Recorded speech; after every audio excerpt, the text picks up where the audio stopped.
Good evening, folks.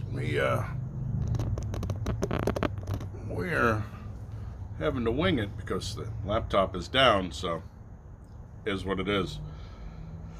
Today we are going to take a look at some Sauza Agave cocktails. Cocktail-inspired drinks. Does not contain distilled spirits. Okay. So, no tequila? Bastards. This is their Lime Crush. 8% is the ABV, sweetened with agave nectar. Okay. Premium malt beverage with natural flavors. Why don't they ever just say castoreum so we know it's beaver anal gland? Then people wouldn't drink beaver anal gland juice. Much like Olestra didn't take off in the 70s. May cause anal leakage. Yeah, I'm gonna pass. Thanks. If I want anal leakage, Taco Bell's right down the road.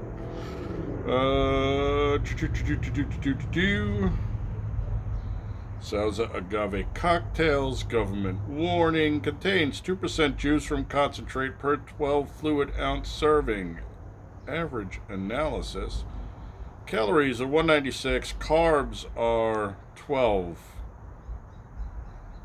Protein 0. Fat 0. Canned for Sauza beverage by the Boston Beer Company, and that's good. At least we know it's not GMO, right? Out of Boston, Mass. Breensville, PA, Cincinnati, Ohio, and under special agreement, Memphis, Tennessee, and La Crosse, Wisconsin. Didn't know there was a La Crosse, Wisconsin. I'm pretty sure we know what the state sport in Wisconsin is. Cow tipping. Anyway, relax, Cheesehead's a fucking joke, alright? It's just a joke. Chill. Alright, let's take a look and see what we got going on. 8% ain't bad. You know, not everybody likes to drink beer. Some people drink whiskey, which is why I have giant whiskey ice cubes in my glass. So I'm not tippling the whiskey at the moment. Stuff is kind of interesting. Definitely got that lime juice tint to it. It's kind of milky instead of being clear like a hard seltzer. And I'm a slob and just spilled it all over my hand because God forbid I should remember I'm not pouring a beer. Anyway, know what time it is. Let's give it a Biden. What? No music? No laptop. It's in the shop. Well, it's not even in the shop yet. It's still sitting in the friggin' room. But, you know, we got to get all Uncle Joe on, all right? Nice. Smells like lime.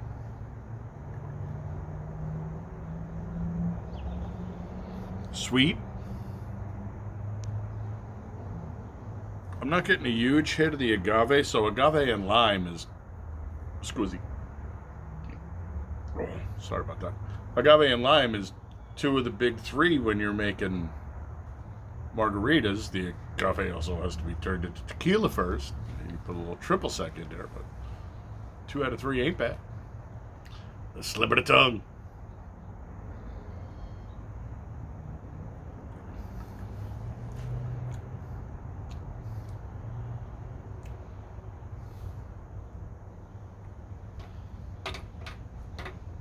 Nice, well balanced. Not too tart, not too sweet.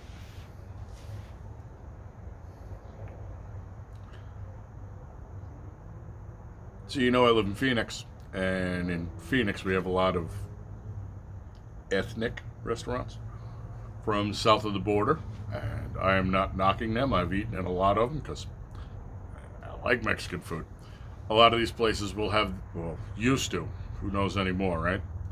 Used to have the dollar margarita happy hour machine where they'd have the frozen machine. It turned out, you know, thin, well, not exactly top shelf margaritas, but they were $1 a pop, so what did you care? That's what that tastes like. Not horrible. Brings back some good memories, though, which I'm not going to share with you because people might get upset.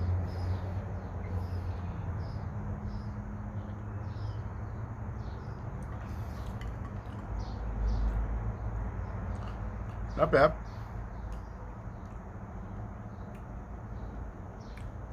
Flavor profile's kind of weird. Comes in, hits the front third of the tongue, bounces to the roof, hits the back of the throat, and is gone. About as fast as they come, man.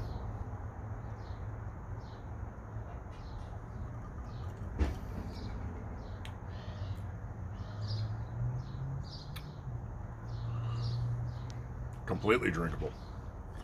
These would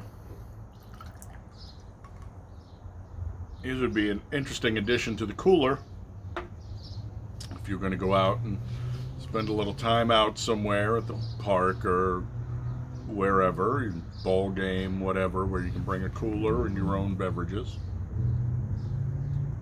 It's not beer.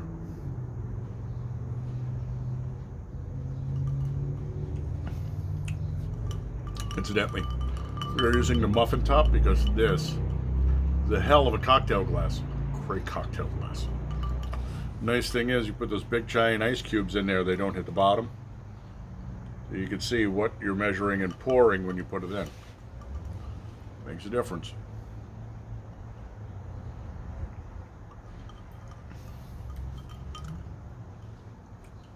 She's good.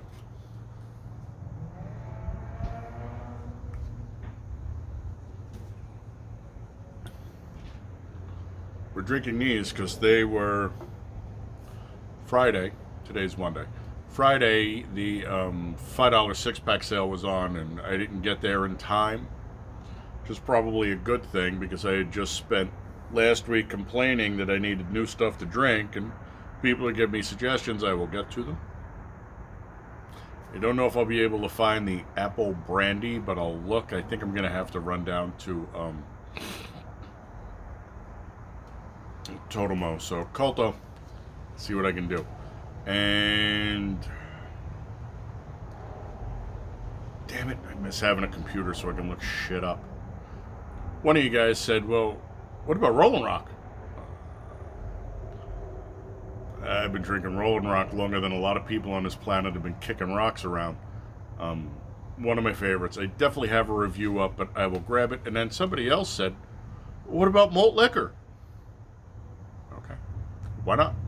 It's not anything I drink regularly. The only problem is, they come in 40-ounce bottles, and what am I supposed to do with the other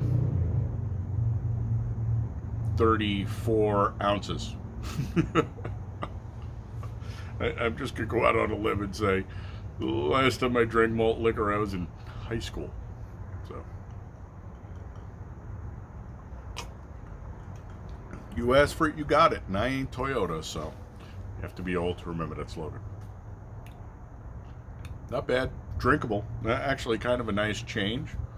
It's 86 out with a breeze. So I was sitting here instead of under the canopy. I'm getting tired of taking the damn thing up and down and too lazy. So, thanks for coming by, putting some eyeballs on here, folks. You are my people, and I love you. So I always want you to be the big three: happy, healthy, safe. The other three are honorable, dutiful, and vigilant. I'm going to throw one more in there because somebody, a friend of mine, tagged me in a message and said, you forgot. Okay, well, what did I forget? The homelessness problem in America right now is bad enough. But the runaway inflation, the stagflation, the deflation is going to literally be putting people out on the street. And you guys know I took Jimbo in, and then he screwed the pooch on that. And, you know, it's not like I took him in because I had an extra bedroom. We converted the dining room, set up my camping cot. My camping cot is solid and awesome, by the way. It's what I sleep on. Pads, bedding, the whole 9 yards. Did he have to sleep in the living room? Yes. Did he have to put up with people getting up at 5 a.m. because, you know, work? Yeah, but he wasn't homeless. And so, a friend of mine said, you need to remind people that the homelessness crisis is going to go through the roof. You know, not wrong. 100% not wrong. It's just going to get absolutely brutal out there. And I've said it before where I'm always saying you buy a little something extra, you got to have some extra stuff in the house in case a family comes over and, they got nothing because they didn't listen, and you can't let the kids starve. Well, we're going to come down to where if you consider yourself, if not even a good Christian, just a good human being, good chance you're going to wind up opening up your house and taking a couple of people in that otherwise would be on the streets. So, thanks for reminding me. We'll put it out there. So, happy, healthy, safe, honorable, dutiful, vigilant, generous. You need to open your heart. It's inconvenient. So the shit I was going through with Jimbo. You don't believe me? Hit Christo up. He sat here through it. And he was just like, okay. Not everybody's going to be Jimbo. And a lot of people, when they show up at your house, are going to be willing to do virtually anything to have a roof over their head and a chance for a hot meal a couple of times. Some will, some won't. Just a heads up. The ones who won't, back out on the street, hit the bricks. The ones who will, and you'll know, well, you take them in, and more hands, less work, right? So, thanks for coming by, folks. I will catch you on the next one. Until then, since we're drinking like synthetic Mexican, salud, hermanos y hermanas, eh? Adios. Remember, adios means I commend you to God. It's an important thing.